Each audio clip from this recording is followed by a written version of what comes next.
नमस्कार बच्चों, मैं सिंह संजय रामवत सिंह, कक्षा 9वीं, विषय इतिहास, पाठ 3, भारत के सम्मुख आंतरिक चुनौतियाँ, भाग 2।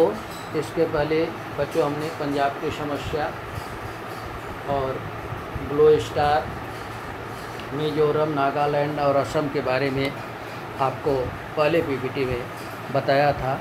अब यहाँ हम अरुणाचल प्रदेश के बारे में जानकारी प्राप्त करेंगे। वर्ष 1954 में नेफा क्षेत्र की निर्मित हुई। वर्ष 1972 में इस अरुणाचल प्रदेश, जिसको कि बच्चों हम जानते हैं उगते सूरज का प्रदेश भी कहा जाता है, 20 फरवरी 1987 को इसे स्वतंत्र संघ राज्य का दर्जा दिया गया। वर्ष 1960 से 2000 की अवधि में पूर्वोत्तर भारत की यात्रा लोकतंत्र के परिपक्व होने में चलती रही।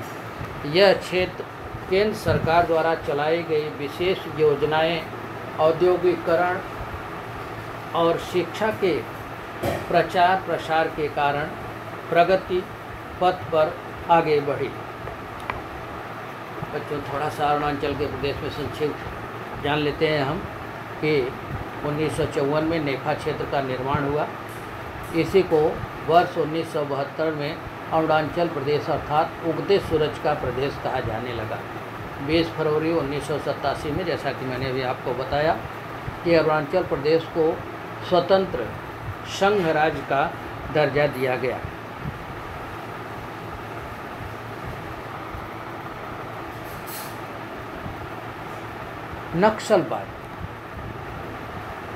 नक्सलवादी आंदोलन। यह आंदोलन पश्चिमी बंगाल के दार्जिलिंग जिले के नक्सलवाड़ी में प्रारंभ हुआ। नक्सलवादियों ने अल्प भूधारक किसानों और खेत मजदूरों को संगठित किया और वर्ष 1967 में नक्सलवाड़ी क्षेत्र के कुछ कृषि क्षेत्र के चारों ओर लाल झंडे रोपकर फसलों को अपने नियंत्रण में कर लिया। इस विद्रोह से प्रेरणा लेकर जो आंदोलन हुआ उसे नक्सलवादी आंदोलन कहते हैं।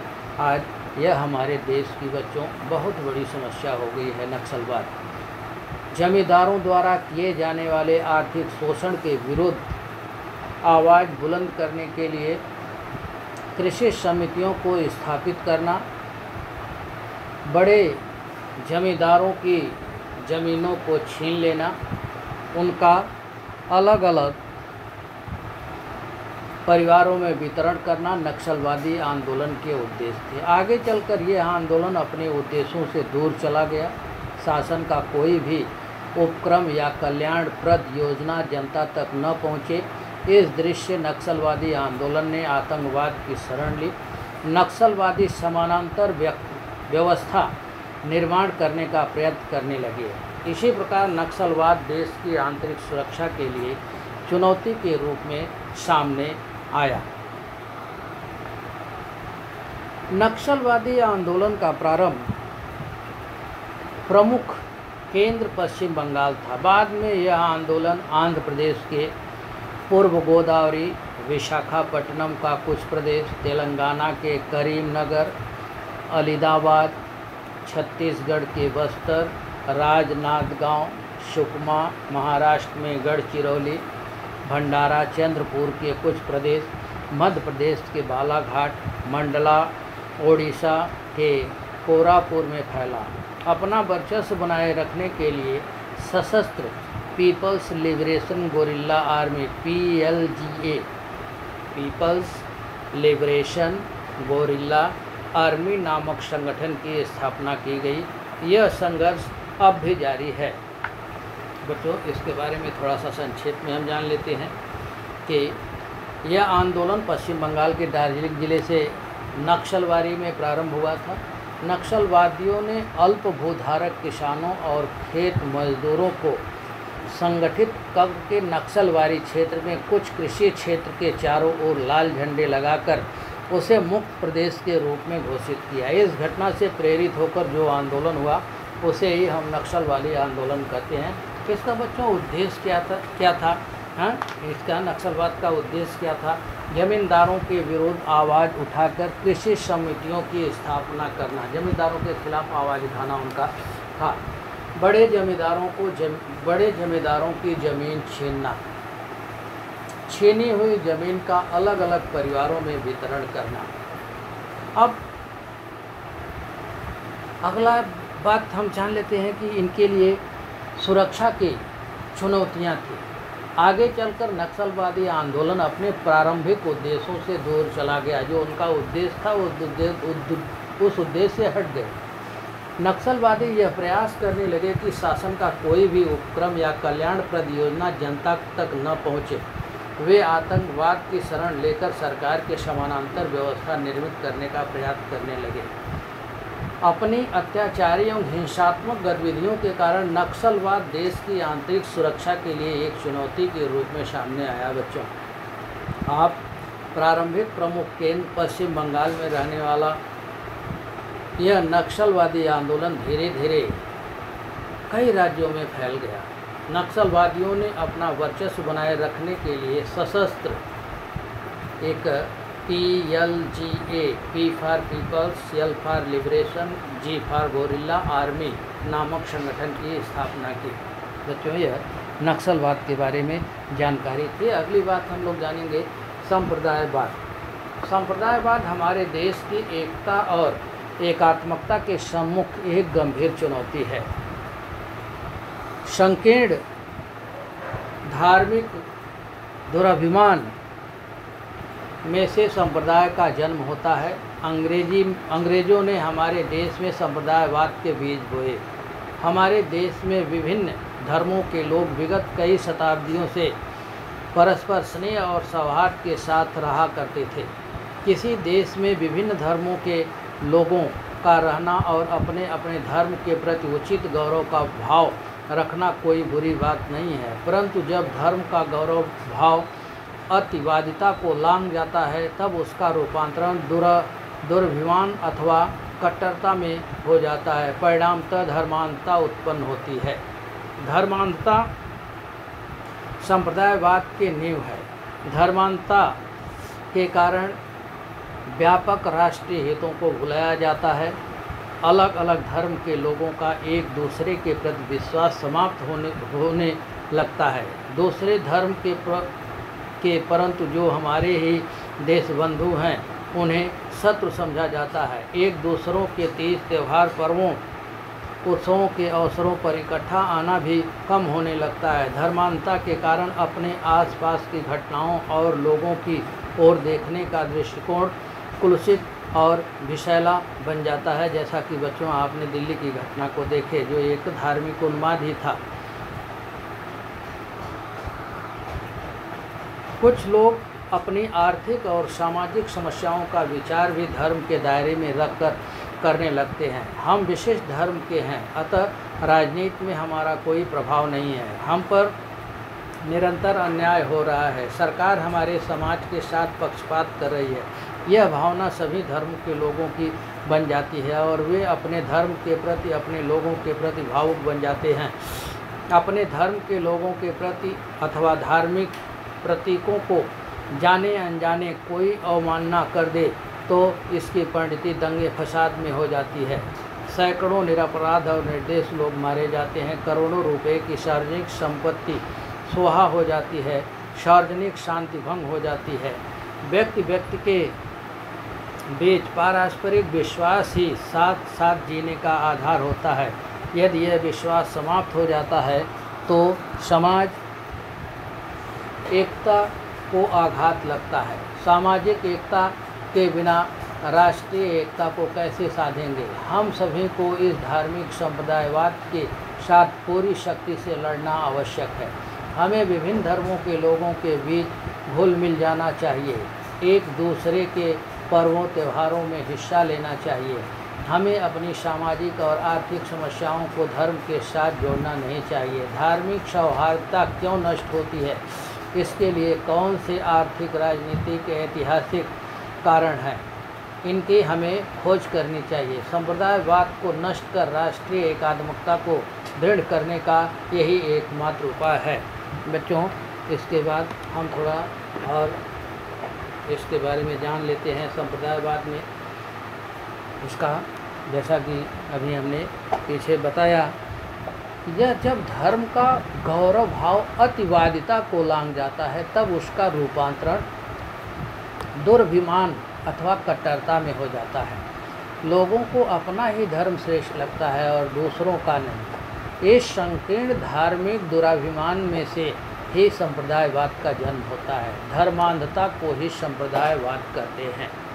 धर्मांधता के परिणाम क्या होते हैं बच्चों? हाँ, राष्ट्रीय हितों को भुलाया जाता है, एक दूसरे के प्रति विश्वास समाप्त होने लगता है, दूसरे धर्मों के लोगों को शत्रु समझा जाता है, उनकी ओर देखने का दृष्टिकोण कलुषित और विषैला बन जाता है, सामाजिक एकता नष्ट हो जाती है, एक दूसरे के तीज त्यौहार में लोग कम सम्मिलित होते हैं, अपने न्यायपूर्ण अधिकारों की मांग के लिए भी लोग एक साथ मिलकर आगे नहीं आते, छोटी सी बात को लेकर दंगे फसाद होने लगते हैं और बड़े पैमाने पर जन धन की हानि होती है। संप्रदायवाद कब बढ़ता है? आर्थिक अथवा सामाजिक समस्याओं पर धर्म के दायरे में रहकर ही विचार किया जाता है। लोग यह महसूस करते हैं कि विशेष धर्म के होने के कारण राजनीति में उनका कोई प्रभाव नहीं है। लोगों के मन में यह भावना आ जाती है कि हमारे धर्म के लोगों पर निरंतर अन्याय हो रहा है। उन्हें लगने लगता है कि सरकार भी उनके धर्म के प्रति पक्षपात करती है। किसी धर्म अथवा धार्मिक प्रतीकों के विरुद्ध बोलने पर दंगे फसाद होते हैं। संप्रदायवाद कब समाप्त होगा बच्चों? विभिन्न धर्मों के लोगों को परस्पर घुल मिल कर रखना चाहिए, एक दूसरे से मिलजुल कर रखना चाहिए, प्रेम परस्पर के साथ रखना चाहिए, उनके एक दूसरे के तेज त्योहारों में सम्मिलित होना चाहिए, एक दूसरे के रीति रिवाज और सद्विचारों का आदर करना चाहिए, सामाजिक तथा आर्थिक समस्याओं की ओर धार्मिक दृष्टि नहीं देखना चाहिए। इस तरह से संप्रदायवाद समाप्त हो सकता है। संप्रदायवाद नष्ट होने के लाभ, इसमें लाभ क्या है? लोगों के बीच विश्वास उत्पन्न होगा जिससे सामाजिक एकता बढ़ेगी, सामाजिक एकता से राष्ट्रीय एकता का निर्माण होगा, दंगा फसाद और जनधन की हानि पर रोक लगेगी और देश में बच्चों शांति स्थापित होगी। अब अगला चीज़ हम लोग जानेंगे प्रदेशवाद। प्रदेशवाद अपने प्रदेश के प्रति अति दुराग्रह अथवा अभिमान रखना प्रदेशवाद कहलाता है। जैसे कि मैं बंगाली हूँ, मैं मराठी हूँ, इस रूप में अपनी पहचान करना अलग बात है, परंतु मैं बंगाली अथवा मैं मराठी हूँ इसलिए मैं दूसरे प्रांतों के लोगों से श्रेष्ठ और विशिष्ट हूँ, इस तरह की भावना रखना अनुचित प्रांताभिमान हो जाता है। अपने प्रदेश के प्रति अनुभूत होने वाली आत्मीयता को ऐसे अनुचित प्रांत दुर्भिमान के कारण विकृत स्वरूप प्राप्त हो जाता है।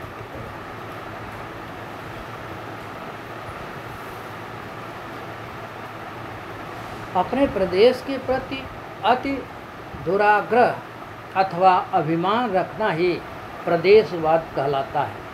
अविकसित क्षेत्र के लोगों की तुलना में विकसित क्षेत्र के लोग स्वयं को श्रेष्ठ समझते हैं। पिछड़े क्षेत्र के लोग अपनी परंपराओं और संस्कृति को अनावश्यक रूप से गौरवान्वित करके स्वयं को सबसे अलग दिखाते हैं। विकास के असंतुलन से प्रदेशवाद को बल प्राप्त होता है। विकास कार्य में असंतुलन उत्पन्न होने पर प्रदेशवाद को बढ़ावा मिलता है। स्वतंत्रता के पश्चात देश का विकास साधते समय प्रारंभ में कुछ राज्यों की अधिक प्रगति हुई तो कुछ राज्य आर्थिक रूप से पिछड़ गए। जैसे महाराष्ट्र, गुजरात, पंजाब और तमिलनाडु राज्यों का आर्थिक और औद्योगिक रूप से बहुत विकास हुआ, परंतु उड़ीसा, बिहार, असम जैसे राज्य आर्थिक और औद्योगिक रूप से अविकसित रह गए। आर्थिक विकास और सुधार प्रगति की नींव है। अतः जिन राज्यों का आर्थिक विकास होता है वे राज्य शिक्षा, स्वास्थ्य, संस्कृति के साथ साथ अन्य क्षेत्रों में भी प्रगति साध सकते हैं। जिन राज्यों का ऐसा विकास नहीं होता है वे राज्य शैक्षणिक और नागरिक सुविधा के बारे में बहुत ही पिछड़ जाते हैं। इन राज्यों को विकास के वे अवसर प्राप्त नहीं होते जो प्रगत राज्यों के लोगों को उपलब्ध रहते हैं।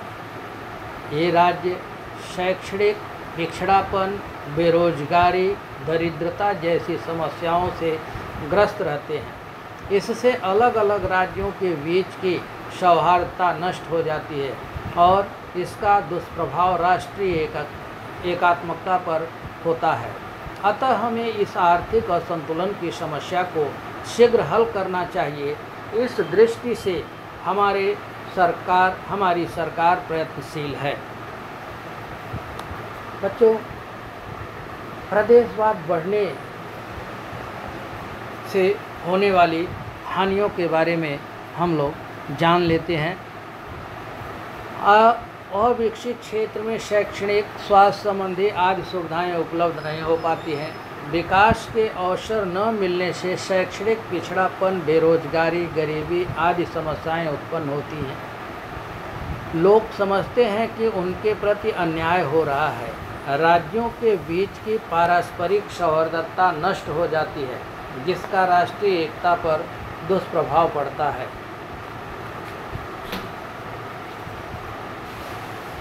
प्रदेशवाद प्रगत और अप्रगत दोनों राज्यों को प्रभावित कर सकता है। हम प्रगत हैं क्योंकि हमारे प्रदेश का इतिहास, संस्कृति ही मूलतः श्रेष्ठ है। इस प्रकार के श्रेष्ठतम की भावना विकसित राज्यों के लोगों में उत्पन्न होती है। परिणामतः वे अविकसित राज्यों के लोगों को हीन समझने लगते हैं। वे लोग अपने विकास के लाभों में अविकसित राज्यों के लोगों को साझेदार बनाने के लिए तैयार नहीं होते हैं।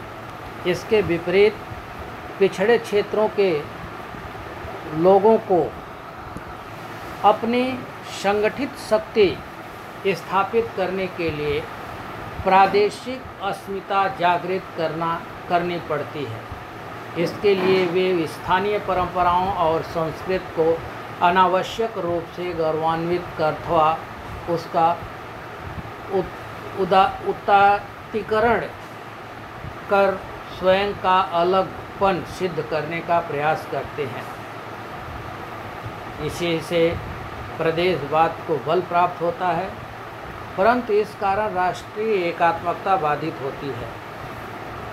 हमारे भारत के सम्मुख कुछ महत्वपूर्ण और चुनिंदा चुनौतियों का अध्ययन किया, लेकिन अभी भी जनसंख्या, स्वच्छता, कृषि और किसानों की समस्याएं, दरिद्रता, मकान और 2 समय का भोजन जैसी अनगिनत समस्याएं हैं। हम इन चुनौतियों को मात देकर आगे बढ़ने का प्रयास कर रहे हैं। बच्चों, हमारे देश की जो समस्या है, प्रचंड गति से जनसंख्या तेज़ी के साथ बढ़ रही है। स्वच्छता हमारे देश में कम है। कृषि और किसानों की स्थिति दिन ब दिन खराब होती जा रही है, जबकि कृषि की उपज से ही प्रत्येक व्यक्ति को खाने के लिए कृषि से ही जो पैदा होता है वह चाहिए, लेकिन उसके बाद सरकारें किसानों के बारे में नहीं सोचती हैं, उनको उचित लाभ नहीं मिलता है। इसके कारण से किसान अपने कृषि कार्य को छोड़ करके शहरों में आकर के छोटा मोटा काम करता है, नौकरी करता है और अपना जीवन यापन करता है, क्योंकि किसानी करने में उसको घाटा होता है। वह बेचारा साल भर परेशान रहता है, कभी सुख का जीवन व्यतीत नहीं कर पाता है। इसके लिए वह खेती बाड़ी छोड़ करके शहरों की तरफ पलायन करता है। और जबकि प्रत्येक व्यक्ति के लिए 2 समय का भोजन जैसी जो भोजन है वह किसानों के उपज से ही लोगों को मिलती है, लेकिन उस पर हमारी सरकार उतना ध्यान चित्त हो करके पिछली सरकारों ने ध्यान नहीं दिया, जिसके कारण से किसानों की स्थिति बद से बदतर रहती है।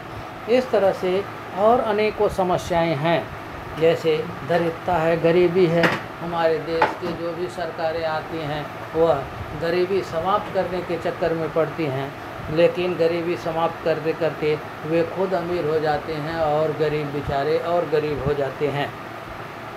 मकान की समस्या है हमारे यहाँ। प्रत्येक व्यक्ति को रहने के लिए खुद का मकान नहीं है, तो वो बेचारे किसी तरह से अपना जीवन यापन करते हैं। 2 समय का भोजन भी उनको नहीं रहता है। जैसे अनगिनत समस्याएं हैं जो हमारे इस बृहद भारत की और की सबसे बड़ी समस्याओं में शुमार हैं। इस पे हमारी सरकार सोचे, नहीं तो आगे आने वाली स्थिति जो है और बद से बदतर होती चली जाएगी। बच्चों, इस तरह से इस पाठ में हमने आप लोगों को इस पीपीटी में संप्रदायवाद, नक्सलवाद और संप्रदायवाद तथा अरुणाचल प्रदेश के बारे में बताया और प्रदेशवाद के बारे में बताया। मुझे उम्मीद है कि आप इसको अच्छी तरह से इसका अध्ययन करेंगे, आत्मसात करेंगे और अच्छी तरह से परीक्षा के दृष्टिकोण से भी इस पाठ की तैयारी करेंगे। जय हिंद।